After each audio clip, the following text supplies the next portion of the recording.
So I'm just going to do a really quick introduction. Thank you, everyone, for coming. I'm so glad you could join us tonight. And I'm glad that Christy Starr could be with us too. So Christy is the school librarian at Coronado High School in Lubbock, Texas, which just happens to be where my dad graduated from high school. So that's just kind of funny. I think, and I've never even been to Lubbock, but my dad graduated there. So just kind of interesting, small world. Christy is also an adjunct teacher here at UNT. You might have her, probably will, in fact, in the course of your studies here with us. She also is very involved with professional organizations. In the 2020 to 2021 year, she was the Texas Association of School Librarians chair, so kind of like the president of that organization, and she's been involved in others as well. I'm so excited she could join us tonight because she has a lot of experience and wisdom to share. And I don't want to steal her thunder, but she's so right about how librarians kind of feel alone sometimes, and it's because we are a little isolated, but not really. There's so much help out there, and there's so many ways to network, and I think what she has to say will just be extremely helpful to you. And at the end, so if she said we can do questions as we go, so if you put a question in the chat, then I'll ask her the question, on your behalf. So I'll be monitoring the chat as we go. And at the end, I also will share a link for a little survey in the chat. And that's just like a short link. It'll just take you a couple minutes to do that survey. But we'll save that for the end. So just help me welcome Christy Starr. Yay. Hey, y'all. Just to let you know, I've got, when we get to, of course, this is being recorded, and so you'll get the link to this following up. But at the end, I've got a link to the presentation. And so there are a lot of links within this, and I want you to have access to those because I'm not necessarily going to click out on everything right now. And I want you to have the opportunity to go in and explore. So that will be coming. But as we get started, my apologies or my thanks to, first, it would be to John Green and the Anthropocene Reviewed for his chapter on, if you're not familiar with this is a fantastic read, or you might be familiar with this podcast, in which he decided to just take things from the Anthropocene, or the kind of the human era epic, and rate them on a 1 to 5 star system. So he takes things like the title sequence to Penguins of Madagascar, or bubonic plague, or the Canada goose, and rates these on a 1 to 5 scale. One of the and he does a couple of songs in there. Auld Lang Syne is one, but also You'll Never Walk Alone. And if you're not familiar with the song, you can Google it and listen to it. But also, so it's one of the football clubs in England sings this. I don't remember, Liverpool, Richmond actually. That I think that one is just a Ted Lasso thing. But the fans will sing You'll Never Walk Alone. And then that came up also in one of the episodes of Ted Lasso. And so that just kind of was on my mind when Dr. Kwan asked if I would be interested in presenting, and I came up with the topic, and there was the title right there. Hi, I'm Christy, and I am a high school librarian. I've had 2 years also at a middle school here in Lubbock. In my life prior to that, I was a teacher primarily of German, but also English. So I'm old enough that we did not major in education. We majored in our content area. So I'm double majored in German and in English, and I'm certified in both of those areas. Also certified as an EC through 6th grade generalist. I hope and pray I never have to use that certification. And probably anybody in an elementary school also hopes that I never have to use that certification. Then, as Dr. Kwan also said, I teach for UNT in the school library certification program. Currently, I teach Info 5050. That is the course with which I have the most experience, but I've also taught Info 5345 that Dr. Moore currently teaches. And then I had the opportunity this past fall to teach digital citizenship, which was an elective. And that was doing something totally new. And that was kind of building the airplane as I was flying it a little bit, because we did some significant revisions, and it will be better this next fall. You'll be able to link to my campus website, personal website, for what it's worth. Don't feel obligated in any way. So when I'm talking about You'll Never Walk Alone, there really is there are two primary pieces to this that I want to chat with y'all about tonight. One of those is the PLN. I was introduced to PLNs. The whole concept of professional learning network is typically how I define that acronym. I was introduced to it by Maribel Castro, who now is in New Orleans at a private school there, but she had been in Houston, had come to Lubbock with her husband, who was serving in an upper administrative role. She was coming to us, I think, as past president of TLA. And so she was a fantastic mentor. A couple of years ago, she received Lifetime Achievement Award from TLA for all her work.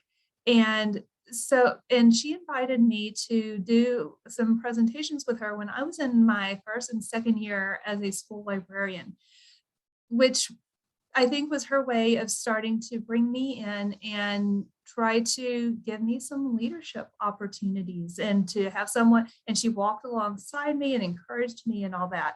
And so we did a presentation very early on, and as we were talking about the PLNs, at that point, I believe that's when I first set up my Twitter account, was for that particular session. And how my Twitter use has grown and evolved. But when we're talking about PLNs, this encompasses so many different people. This can be the teachers on your campus. It can, if you're a librarian, it can be the librarians in your district. It can be within a region. If you're in the Dallas or Austin, San Antonio, Houston, Fort Worth areas. Also, if you go down to the RGV, Rio Grande Valley, you'll find some really vibrant communities of librarians down there that expands beyond the district. I've had the opportunity to work with some of the librarians in the Central Texas area with their Ed Camp library the past couple of summers. I have very deep respect for some of my friends down in the McAllen and Far San Juan Alamo, Harlingen area, Brownsville. They are doing some tremendous things down there. And the fact that I can connect with all of these people in different places across the state, or with other people across the nation and even around the world, is the beauty of developing that PLN.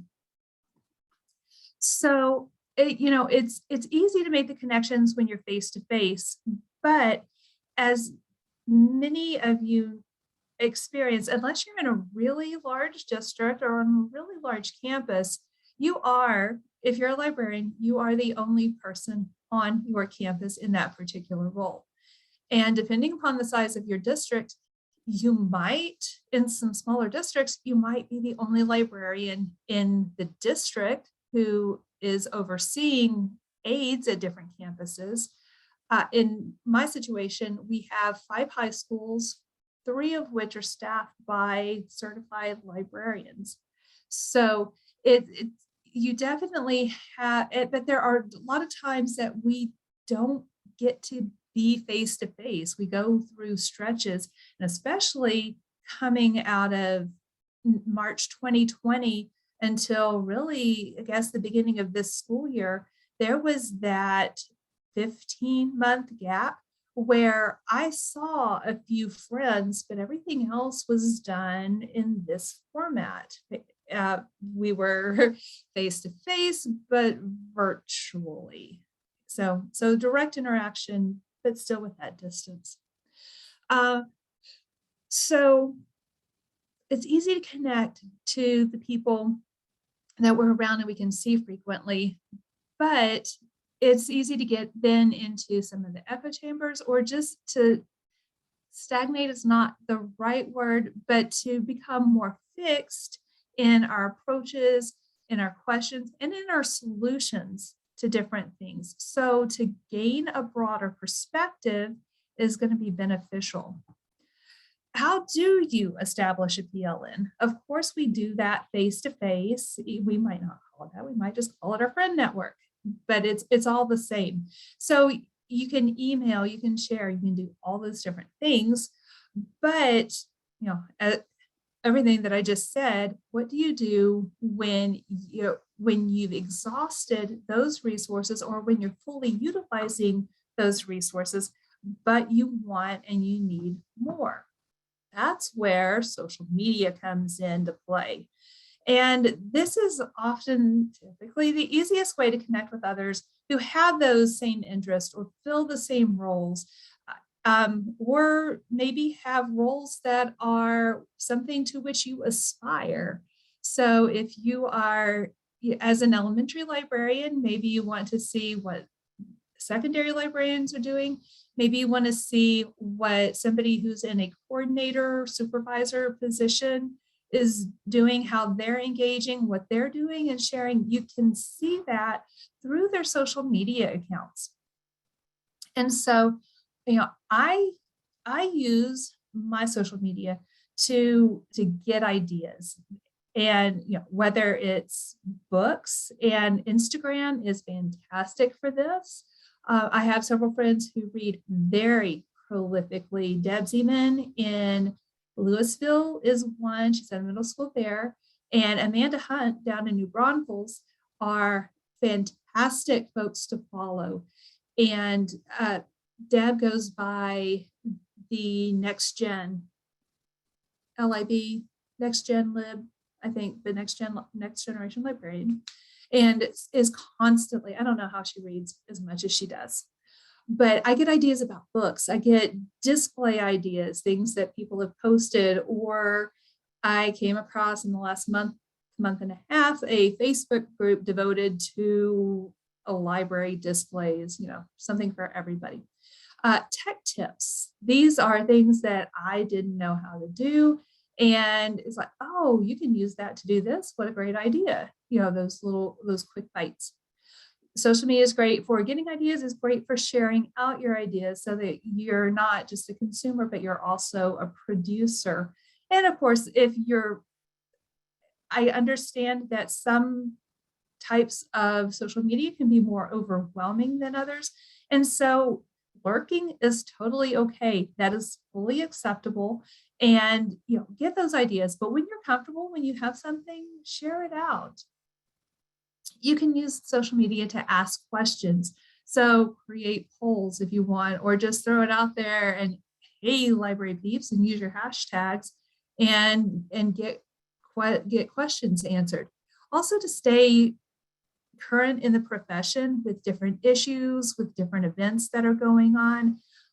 If you're not familiar with freedom fighters and the hashtag freedom, and that's freedom with FREADOM,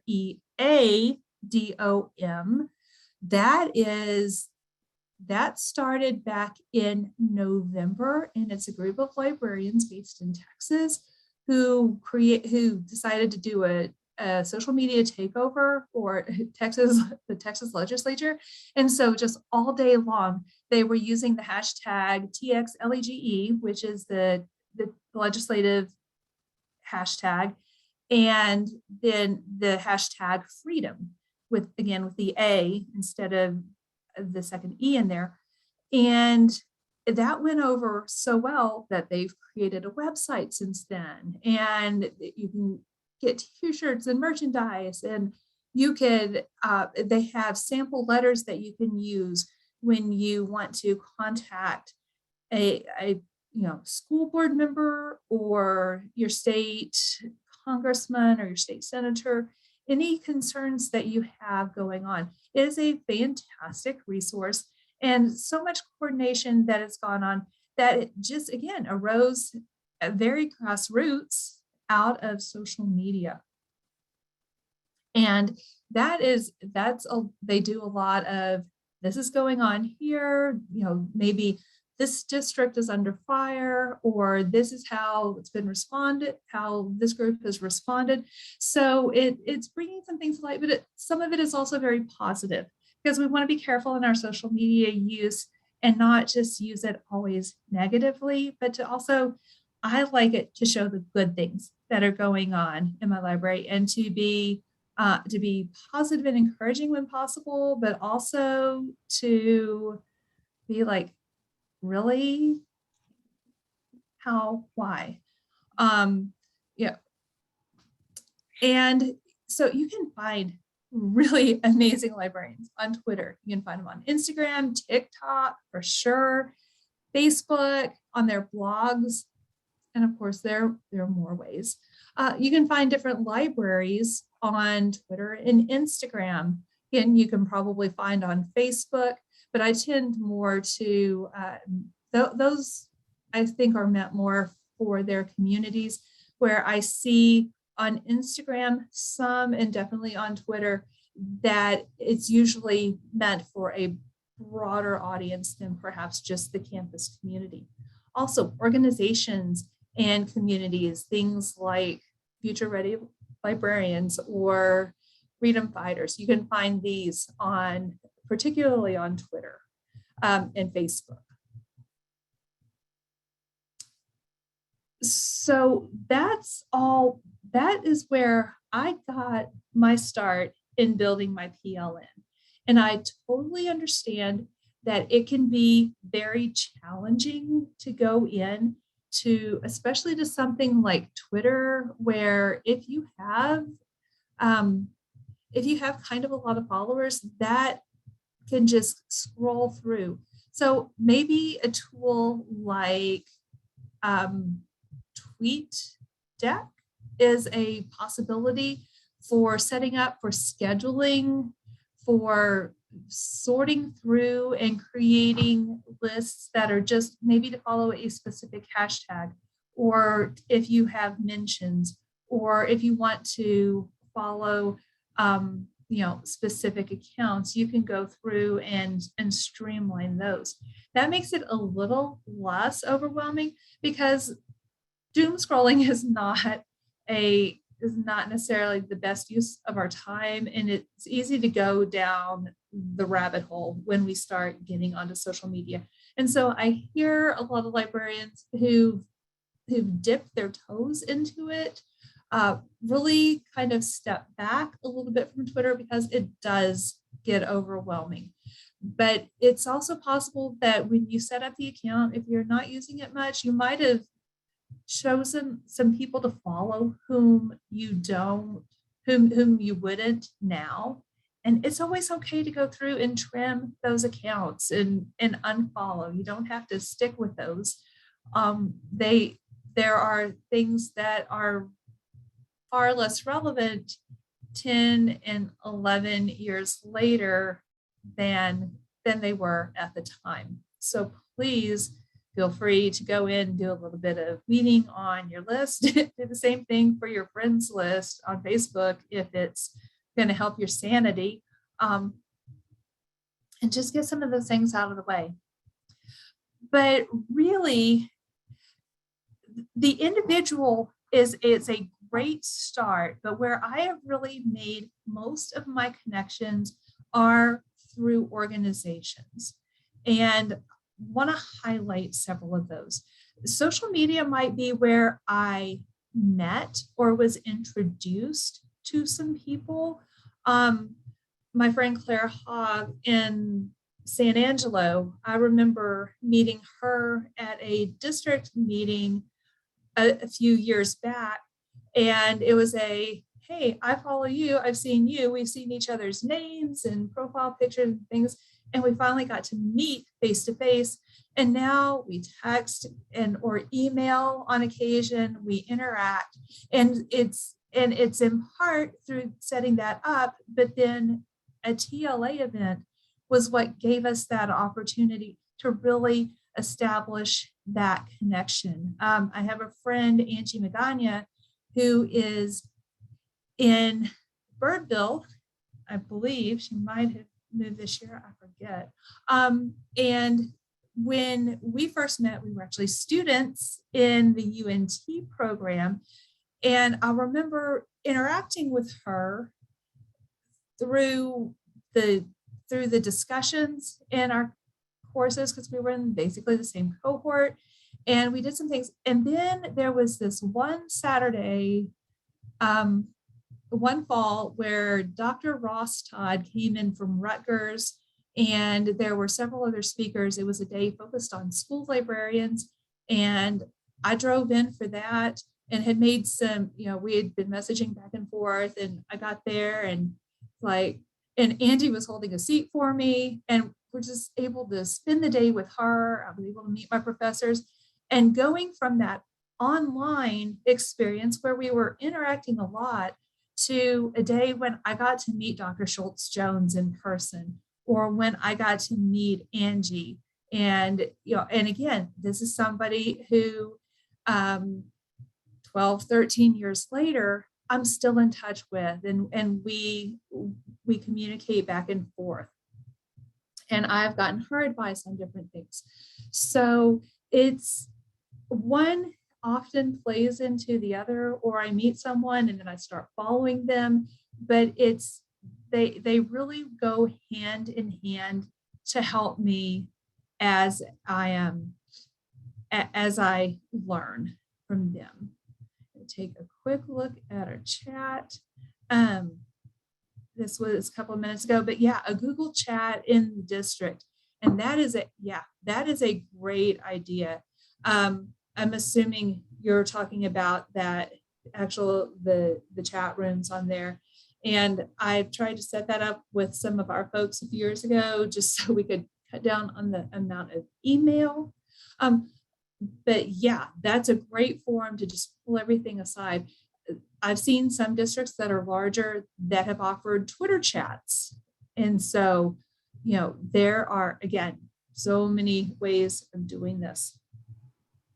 So somewhere I belong, and I'm not going to sing it for you. Do you happen to know the website? You mentioned the Freedom Campaign. Do you know what that website address is by chance? I believe it's www.freedom.us.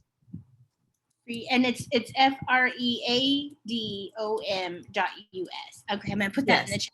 Thank you. Yeah, give that a look.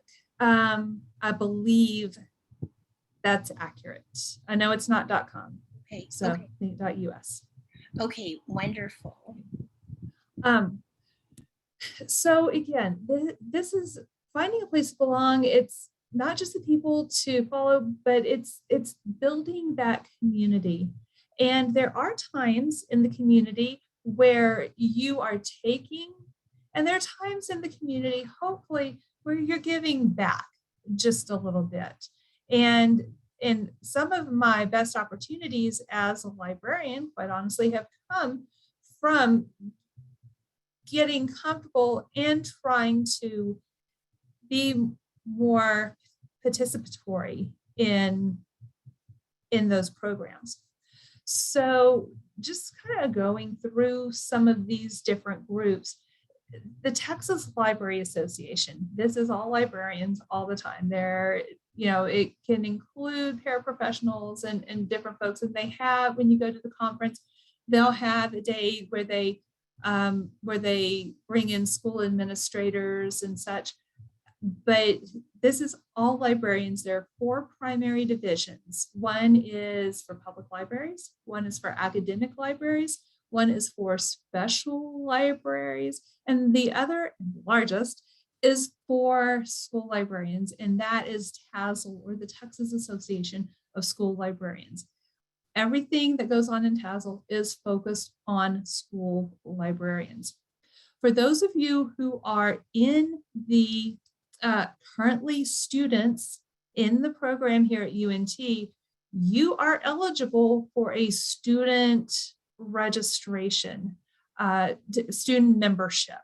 And that is definitely a cheaper membership than it is for full-time employee. And I would say, even if you're a student who is serving as the librarian on your campus, I would use that student membership if you have not already become a member. You automatically get you get to choose a division for you. That would be TASL that you would want to designate. You get to choose a district, and usually that is based on the area in which you live. We have, I think it's 11-ish, 10, 11 districts. And then we have a variety of roundtables that are going to be more interest oriented. So there's one for the young adult roundtable, and there's the children's roundtable, and new members, and there's a Black Caucus, and library and instruction. So it runs the gamut on what those opportunities are for roundtables, but you also get membership to one roundtable included in your overall membership. And then to add more there's a slight fee for that. And here where you see it underlined, those are links that will take you out to their websites. Okay, AASL is the American Association of School Librarians. It is what TASL is to TLA is what AASL is to ALA. This is the national division of the American Library Association that concentrates on school librarians, on its needs, on its people. TCEA I include this because most librarians do more than just books and reading. To be a librarian in most settings now requires technical competency or competency with technology. And you're working perhaps in learning commons, you're working with collaborating with teachers and helping provide support for perhaps for the hardware as well as the software that is used on campuses. And then finally, this isn't so much an organization as it is a group, but Future Ready Librarians is a part of the Future Ready Schools initiative. And there's a framework that's tied to that, but Future Ready Librarians have a lot of opportunities for online learning. So you'll see sometimes at the different conferences or conventions that there will be a strand, or there'll be several sections or presentations over Future Ready, but that there's not typically a Future Ready Librarian conference. They do provide, well, I'll mention it here in just a moment.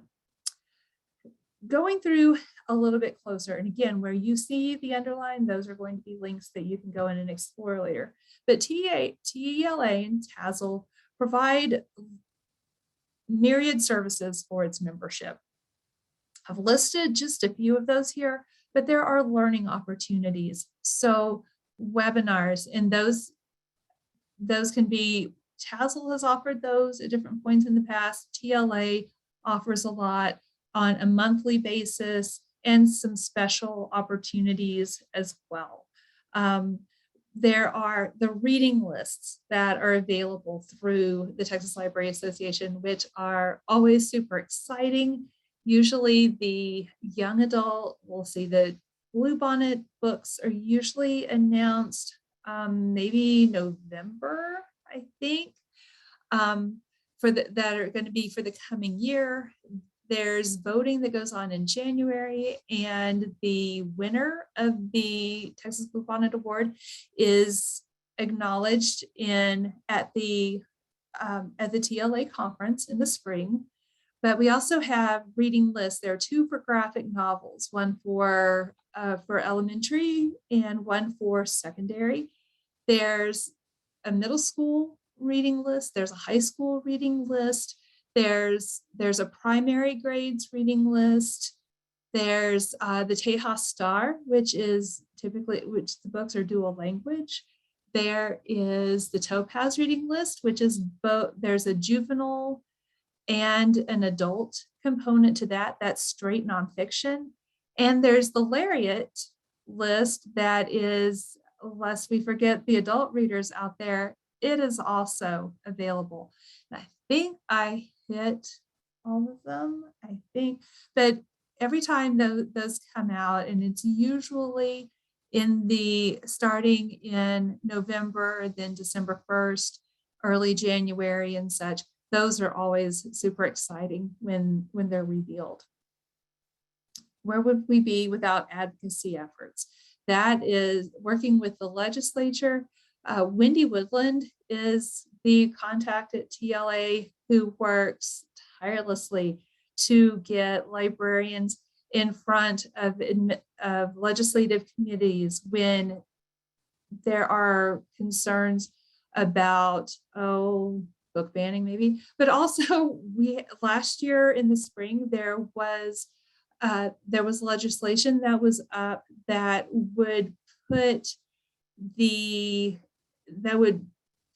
state, give them authority over the TextQuest databases that are offered through the Texas State Libraries and Archives Commission. And that was going to be a really difficult situation if that would have gone through.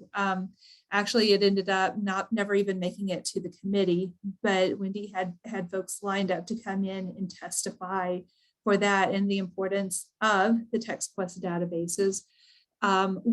Several years ago, it would have been, I think, 2017, 2018. No, it was 2019 when there were bills to give raises or bonuses to Texas educators. But the question is, who is an educator? Who's a teacher? And Nancy Jo Lambert, who is at Reedy High School in Frisco, was TASL chair at the time. She came down and testified along, I believe, with Becky Calzada of Leander in front of a committee about how librarians are certified teachers. That's a requirement. And so here's what we do. Here is how we impact student learning. Here's what we do for our communities. And if you're going to offer this to all teachers, you need to include librarians. And so TLA and TASL were working hard to get that included, to get us included in the wording of that particular bill. You've got optional insurance, you've got the meetings and the conferences. Yay, we get to finally have an in-person conference this April. I'm so excited about that. We've had 2 years of really good, really strong online learning, but I'm ready to see my peeps. And then TLA and TASL are also offer scholarships and awards. And I've got links to that. And I've also linked over there to, there's a whole page on the website devoted to why join TLA. Here are the member benefits. But things that you can do once you're a member of TLA, TASL, you can volunteer at the conference, spend a couple of hours in a booth giving instructions or directions to people. You can sign up to go to different sessions and serve as the moderator, which really all that entails is making sure that the speaker has everything they need maybe holding up a sign for the last few minutes to say you're almost out of time, reminding the attendees to fill out the survey at the end, and maybe deliver a speaker gift. Very low key. There are all kinds of committees that you can serve on. There are the reading lists, and those are always the plum roles right there. Getting involved in the roundtables and getting involved in discussion groups. All of these are possibilities for members. And again, it might not be something that you do right off the bat, but look at those opportunities, because especially following conference, you'll typically see, if you're involved, TASL will put out a volunteer form, and some of the roundtables put out volunteer forms if you're a member of them. Back in, I think, October, there was a big push from Mary Woodard to that as president-elect, she's been making assignments for people for the coming year. And so just having volunteer forms there, which could have to do with like bylaws and policy and procedure, if that's your thing, or it can be maybe a reading list, or it can be working with new members or with awards. Just lots of opportunities there. If I had to choose one, TLA is the organization that I would choose first, because it does focus on librarians, and it is at the state level, so it has the most immediate, most direct impact. AASL, if you are a member of AASL, I believe it's that that's on top of your ALA membership. And there are not as many Texas librarians who are members of AASL, but it is a very, very worthwhile organization as well. Here you've got, again, all the links to the different services that are provided. And for those of you who are currently in the school library program, you're hearing at some point, and at least at the end of Info 5050, we'll come in and touch on the national standards. And so AASL put these out at I believe it was the end of 2017, beginning of 2018, could be off a year there, but I believe that's the case. And since then, they have made materials much more widely available. When it first came out, it was very expensive and very exclusive. And now there are wonderful ways to get around that and get access to the information without having to pay $149 for the book. But again, working with advocacy, offering grants and awards and scholarships. If you're not familiar with the best digital tools for teaching and learning, these are some really nice options that used to be broken down into the best websites and the best apps, and they've combined them into a single list now. There's a biannual conference. It was held in Salt Lake City back in October. So the next one will be in 2023.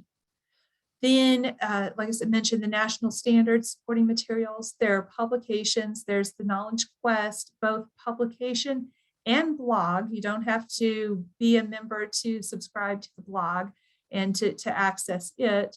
And then school library research, same thing. School library research, if you're in or take Info 5345 with Dr. Moore and talking about research and development and such, then you're going to be looking at school library research as well. And then there are town hall discussions that have been going on pretty regularly since spring of 2020. These, you do not have to be a member to, you just sign up, it's done in, same format. And the topics are advertised in advance, you register for it, and the link there has some archives for that. All right. TCEA, as I mentioned, is more technology oriented, but they have special interest communities. That is changing over the next couple of months. but there is a place for librarians within this to communicate, to swap ideas, and the organization is still very committed to supporting its library members. Membership is, I believe it is still free. They go through different phases different periods where they offer free membership, and I believe it is now free for anybody. And and you can subscribe to their daily blog, which, again, as an educator, someone who is on the campuses, even if you are in a library, to be able to read, to look at a blog that's maybe on some tech tools that you can share with your dyslexia specialist or with your ESL teacher, or just your teachers in general, great new Chrome extensions that you might not be familiar with. John Hattie's research, makerspace. There are so many different directions in which they take the blog, and it might not be relevant to me every day, but I am constantly finding materials that I can use both for me and to turn around and share with somebody else. Their convention is coming up in Dallas on starting the 7th through the 10th of February. And again, it's been since we last met 2020, right before the world shut down. And so looking forward to going and learning again, though they're offering also some online options for the conference. Future Ready Librarians, I mentioned, and this is led by Shannon McClintock Miller and Bill Bass. And they frequently bring in people from around the country to present with them. A lot of times it's a 1-hour webinar. Sometimes it's a 2 to 3 hour summit. I think they've shortened that down to 2 hours for the most recent and the upcoming ones. There's a link on there to register. There's February 2nd, I believe there's a webinar coming up, and they do have I don't remember if they call it a summit, but they have a 2-hour session that's coming. And usually in those, they do bring in different guests, and they have breakouts so that you can visit with other people from around the country. The Future Ready framework is research-based, and it supports the digital learning, visioning, planning, and implementation focus on student-centered learning.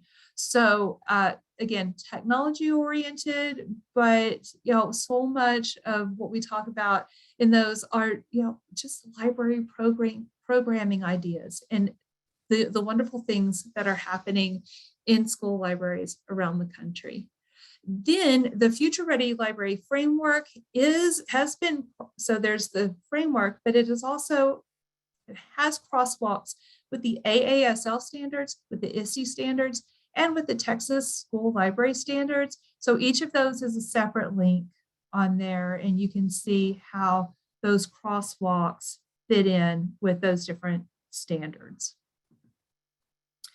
So again, why is this a big deal to me? It's because I'm one of 3 high school librarians, and I can get on the phone with them, but we're busy, taking care of Chromebooks. My friend and the library coordinator in our district is teaching a dyslexia class. And another is the cheer sponsor. In addition to all the other responsibilities, we just have lots going on. And we don't have that many opportunities to get together. So I need, I have my friends who are here locally to hold me accountable and to interact with, but I also need to see what's going on outside of my area and to get fresh ideas. I've loved seeing some of to take it back just a moment. Last spring, I had a student come in and ask for Song of Achilles, and I'm thinking that one's been out a while. I'm a little surprised. Where is this high schooler coming up with Song of Achilles? I started finding out. Book Talk. All right. And so the students have been coming in and, asking for these different books, and I'm starting to piece together, hey, they're hearing about these from TikTok. This is great.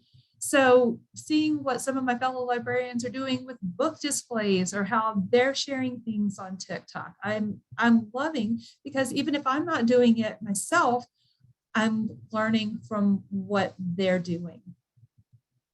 And, I'm 5 to 6 hours away from Fort Worth in Dallas, and 6 hours from Austin, 6 hours from San Antonio. To really go anywhere, do anything, it's just not close. And so that's why I need my PLN. Twitter is probably my favorite platform. It does get overwhelming at times, and I kind of go in spurts. Sometimes I have a bigger presence. Sometimes I spend more time looking. Sometimes I just have to pull back a little bit for my sanity. Instagram is also great for sharing and publicizing. I use it sometimes, to put out what's in my library. Maybe it's a flyer that I'm sharing. Sometimes it's just a picture of what I'm doing or new books, recommendations, that kind of thing. Facebook has some really good groups. Like I mentioned recently or a while ago, there's that group that has library displays, and there is a Future Ready Librarians group that's on Facebook, and there are secondary and there are elementary library groups. So many different ways it can go.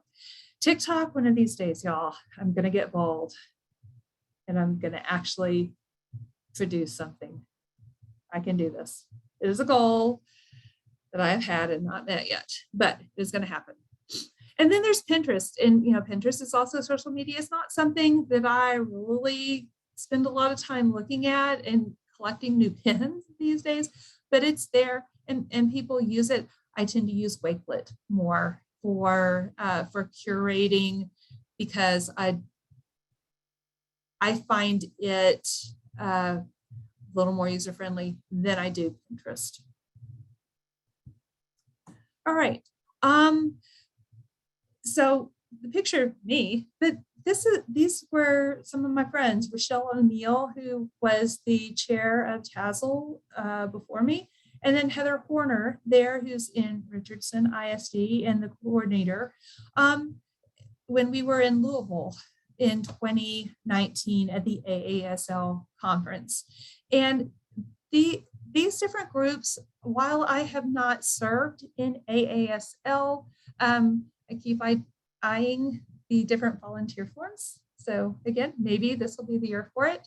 But I have had the opportunity to work with TLA, a couple of TLA committees, including the Topaz Reading Committee, which was a total joy. I've worked with TASL committees. I've worked on the TCA Conference Advisory Panel.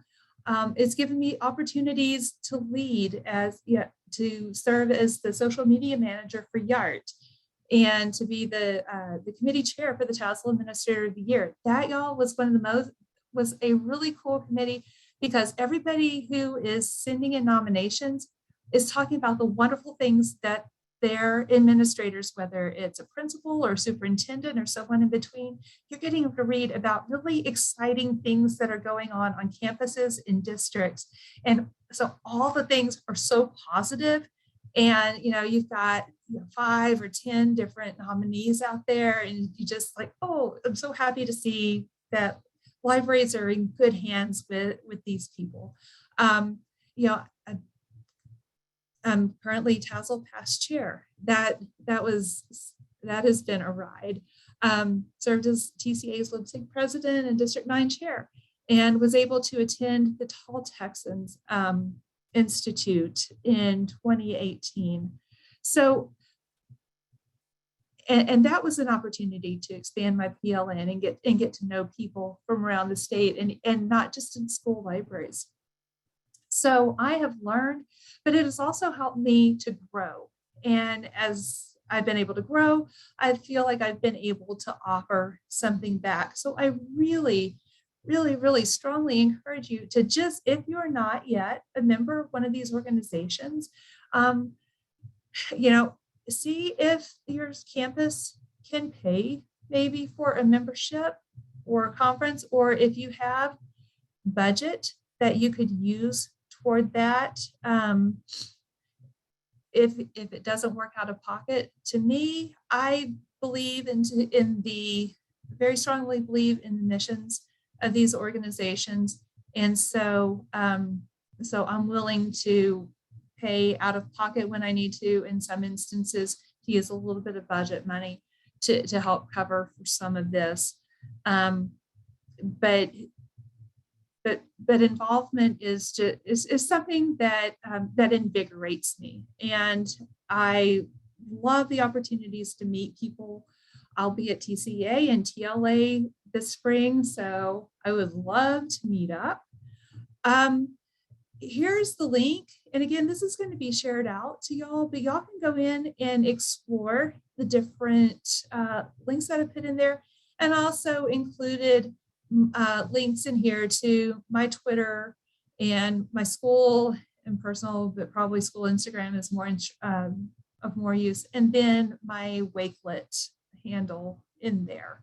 So you are more than welcome to connect if you like, and would love to meet some of y'all face to face. Thank you, Christy. There was a question. Let me find it just a second. Oh, here it is. Suzanne asked, could you share the names of librarians that you think are good to follow on Instagram? Yes. Okay. So let me switch my tab. Sorry, I have entirely too many tabs open. Please don't judge. Tabs are overwhelming me a little. That's a lot of tabs. It is. As long as it doesn't crash, we're all good. So Deb Zeman is one whom I would, now I will tell you, most of mine are going to be secondary. So that's just the realm in which I work. So Deb Zeman, LMS, is one whom I highly recommend. And then of course you can always kind of go in and see who some of these folks are following. She was next gen library, by the way. Do what? She was one of our students, Deb was. Yes, she was. She was one of my students. Yeah, and I finally met her face to face at the TCEA convention in 2019. So yeah, that was so much fun to actually put a name and a face together. And we've connected so much more. She's another person I text and email back and forth and collaborate with. Amanda, this is Amanda Hunt. She's the next gen librarian. And again, middle school, high school, strongly recommend her. Let's see, Stephanie Lispy Librarian. She goes under Lispy Librarian or Stephanie Soy Latte. And I recommend probably Lispy Librarian is the better of those. I recommend her. Let's see.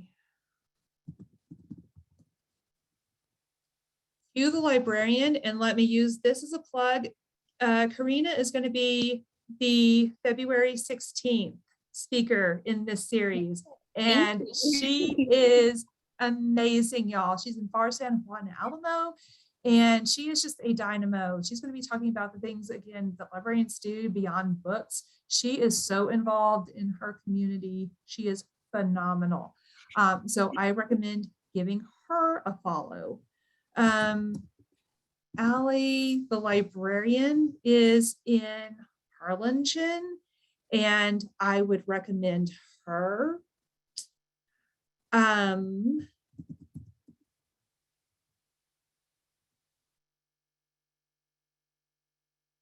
Punk rock librarian is Kelly, and I would recommend her to follow. She had a few years ago, she was one of the TASL MVP most valuable media visual presentation.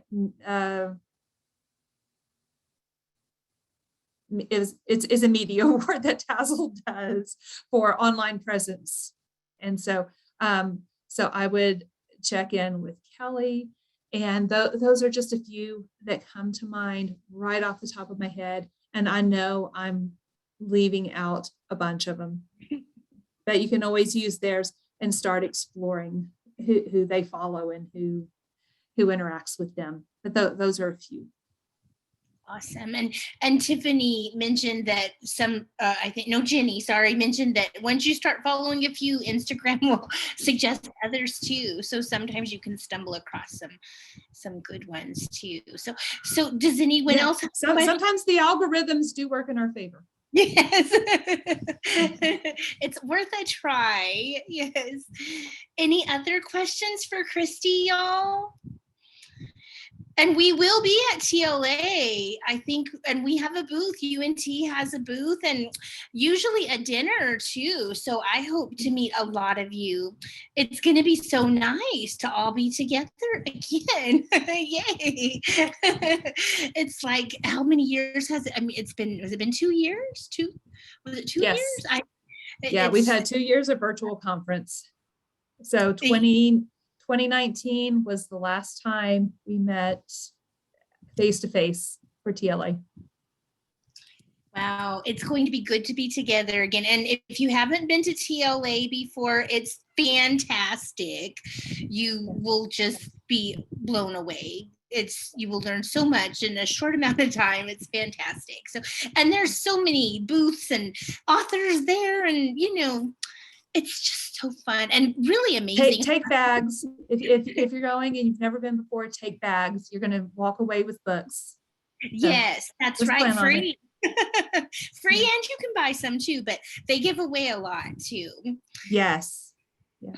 And y'all, I'll add my email to to that presentation as well. There, one of the spots. So if you have questions, always feel free to reach out to me. But I'll put my UNT email on there, and then personal. And is your Instagram on there too, Christy? I did put it. Yes, I did put a link to my Instagram account, my school, and then I'll probably take off my. Y'all don't care about my personal stuff. The school is more relevant. But with Twitter, I do have a school account. But really I do use my personal one in a professional manner. So most of what I'm doing is. You don't fight with family members on Facebook or? I fight with family members in my head.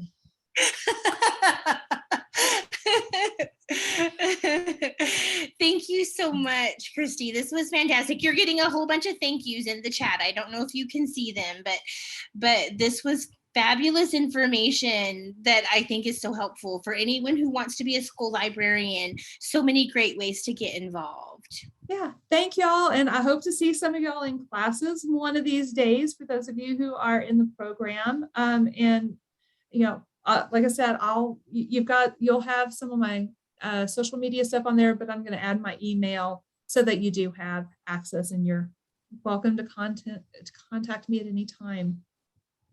Thank you, Christy. And this video will be on our Multiliteracies website, which if you're in my classes, I'll be sending out an announcement tomorrow, and I'll give you the link to the video and to the website so that you can keep up to date with upcoming webinars as well.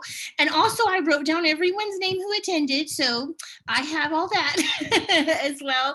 And Christy I will share this link also that we have for her presentation in that announcement that I send out tomorrow as well. Okay. Any other questions before we let her go? I hope you've eaten dinner, Christy. I did. Okay.